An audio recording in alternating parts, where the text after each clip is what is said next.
Avez-vous connu les Patouf ou les Cabbage Patch Kids de leur nom d'origine? L'une des poupées les plus emblématiques de ces dernières décennies? Si vous êtes né entre les années 60 et 90, il est fort probable que oui. Malgré leur succès éloquent, elles sont pourtant l'objet d'une histoire bien plus sombre qu'il n'y paraît, et qui pourrait bien nous révéler une facette de notre humanité vraiment glauque. Après cette vidéo, il est fort à parier que vous ne les verrez plus de la même façon. C'est en 1978 que les Cabbage Patch Kids naquirent de son créateur Xavier Roberts, enfin à peu de choses près puisqu'il en repiqua surtout l'idée à leur vraie génitrice, l'artiste Martha Nelson Thomas. En effet, Xavier Roberts rencontra Martha lors d'une convention de crafting où elle proposa ses poupées à la vente. Il était fort intéressé par celle-ci et lui proposa de vendre ses petits protégés. Cependant, Martha décidera de couper court au partenariat, ce à quoi Robert se mettra dès 1978 à créer ses propres poupées fortement inspirées des créations de Martha. Tellement inspirées que Martha décidera d'attaquer en justice la société distributrice Coleco. Alors qu'en 1983, la société de Roberts est en plein essor, ce n'est qu'en 1984 que nos deux protagonistes concluront à l'amiable contre une somme restée discrète. Martha, quant à elle, continuera à vendre ses poupées à 16$ contre les 30 et parfois plus que valent les Cabbage à cette époque. Elle décédera malheureusement en 2013 d'un cancer des ovaires, toute une symbolique. Les Garbage Pail Kids ou les Crado débarqueront entre 1985 et 1988 et qui parodieront les fameuses poupées. Une série TV leur sera dédiée mais sans succès, la production s'arrêtera rapidement. Mais alors qu'est-ce qu'elles ont de si spécial ces patoufs, à tel point de créer la zizanie dans un magasin pour enfants aux USA et qui inspira d'ailleurs le film La course aux jouets? Il semble s'y dégager un je ne sais quoi d'étrange, à peine palpable et pourtant la sensation qu'une vie surgit de ces êtres pourtant faits de plastique. Serait-ce leur regard facétieux qui leur donne cet aspect?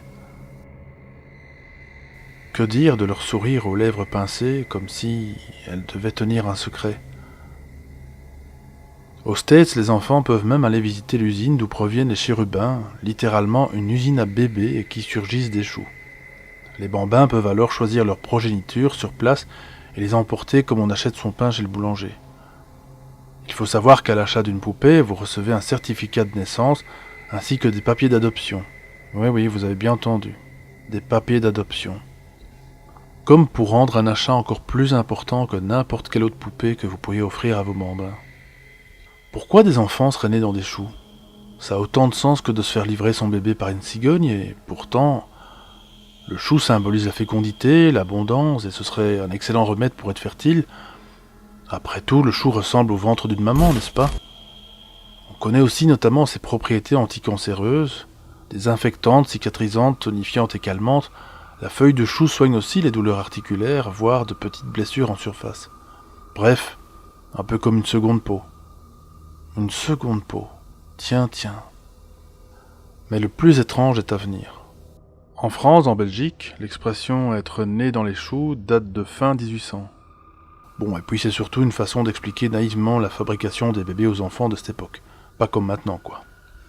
Xavier Roberts a même sorti un livre promotionnel pour ses petits lecteurs qui raconte l'origine des Cabbage Patch Kids. On y suit l'aventure de Xavier, tant qu'à faire, le personnage principal de l'histoire. Au début, il rencontre un être hybride, à moitié lapin, moitié abeille, qu'il essaya d'attraper en le poursuivant dans les bois. Tiens, ça nous rappelle un autre conte, ça. Alors qu'il allait enfin pouvoir le capturer, Bunny Bee fonça droit dans une chute d'eau et disparaît. Xavier étant sûr qu'il se soit noyé, le drôle d'animal ressurgit et lui somma de le suivre derrière la chute d'eau où se trouve l'entrée d'une grotte. En fait, il s'agit d'un tunnel, et Xavier se demande bien où ça allait le mener. Une fois arrivé au bout du tunnel, Xavier comprit que celui-ci était recouvert d'une vigne de kudzu, une sorte de vigne japonaise, donc on pouvait difficilement en deviner l'existence de l'extérieur. Là, un spectacle étonnant surgit devant ses yeux, où des lapins-abeilles virevoltent dans les champs et sèment de la poudre de cristal magique sur les choux. Des choux, il y en avait partout. Des rangées et des rangées entières de choux. Mais Xavier remarqua un détail étrange. Des bébés semblent en sortir. Il s'en approcha et fit connaissance avec l'un des bébés qui se prénomme Otis Lee, lequel explique qu'ils sont des enfants issus de choux secrets. Les lapins-abeilles projettent de la poudre magique de cristal afin de faire pousser ces enfants. Otis demanda à Xavier s'il venait pour les aider à être adoptés. Xavier réfléchissait un petit peu et répondit par un oui éloquent, en leur promettant un lieu de vie s'intitulant Babyland Général, où tous les bébés choux y resteraient avant d'être adoptés. Xavier fait également connaissance avec le colonel Casey, la cigogne, qui, on le devine, transporte les bébés dans leur nouvel habitat. Il y a également la sorcière démoniaque Lavender McDay, qui veut mettre la main sur tous les enfants choux afin de les utiliser comme esclaves dans des mines d'or. Bref, une histoire des plus glauques pour un conte d'enfant, vous ne trouvez pas ? À noter que le lapin et l'abeille sont tous les deux des symboles de renaissance, de résurrection. En 2010, James Birch, qui est artiste, collectionneur et galériste, sort un étrange ouvrage au nom évocateur de Babylon Surreal Babies, ou les enfants surréalistes de Babylone, tout un programme. Il reprend en effet une série de cartes postales du début 1900 illustrant des bébés. Elles furent d'ailleurs collectionnées par des artistes connus comme Salvador Dali et servirent d'exemple au mouvement du dadaïsme et du surréalisme. Photoshop n'existant pas à cette époque, il aura fallu pas mal de patience à ces peintres pour créer ces œuvres des plus étranges. Comme on peut le voir, ces artistes furent inspirés par le fameux crucifère incubateur de bébés. Mais pas que. Ici on voit par exemple des bébés sortant de coquilles d'œufs, il y en a même qui, tels des poissons, émergent d'une rivière. L'imagination des peintres semble n'avoir aucune limite. Ces cartes datent d'avant la Première Guerre mondiale. C'est une précision importante car j'aurais compris qu'on veuille inciter des parents à faire des bébés après une guerre, comme le fameux baby-boom des années 40. Franchement, il y a des cartes vraiment malsaines, comme celle-ci avec des bébés buvant le lait, à même le pis de vache avec ses tuyauteries telles des bébés prématurés reliés à des Baxter. Spoiler alerte, le lait de vache c'est pour les veaux.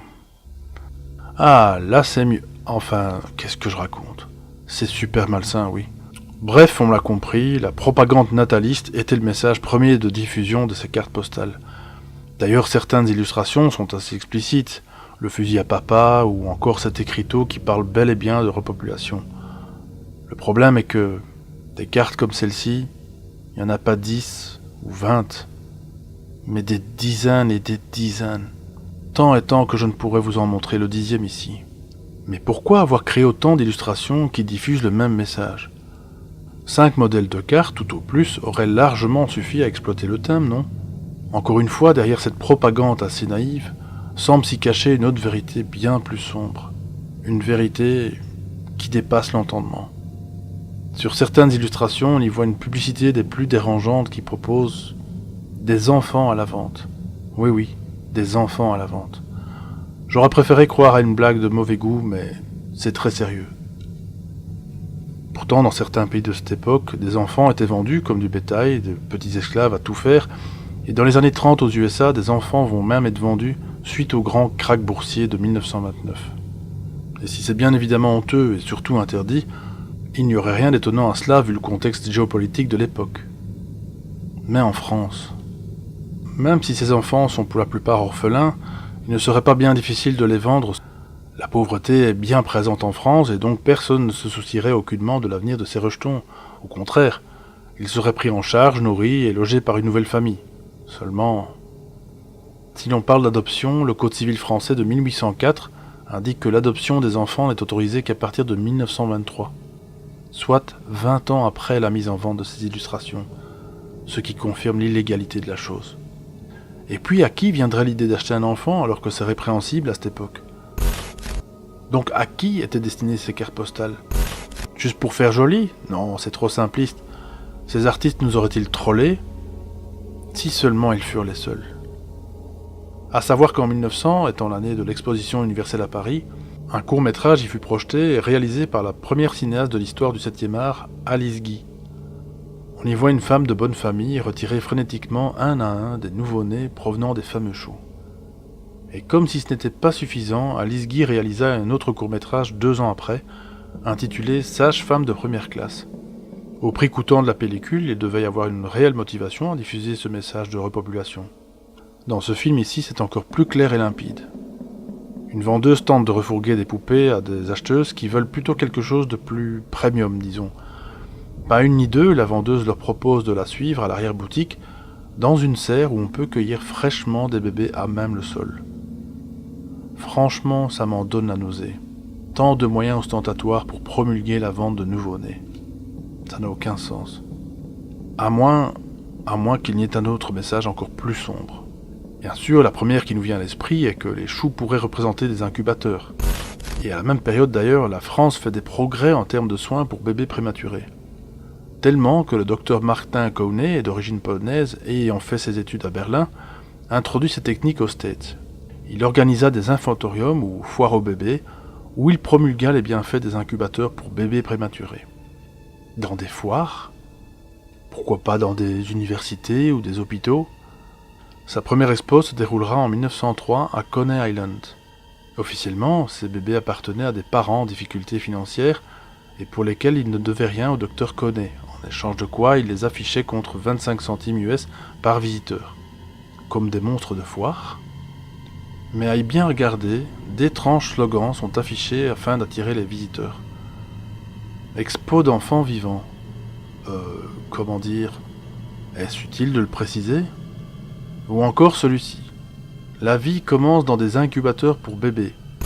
De plus en plus étrange. Celui-là par contre il bat tous les records. Incubateur à bébé, une croissance de 12 mois sur 1 heure. Vraiment plus que malsain. Inutile de vous révéler que le docteur Kowney, enfin en réalité Michael Cohn, qui n'est pas plus médecin que vous et moi, et voyant le succès de l'attraction réalisée par le vrai docteur Alexandre Lyon, s'est dit que ce serait un business juteux que d'attirer du monde dans sa propre attraction qu'il importerait aux States.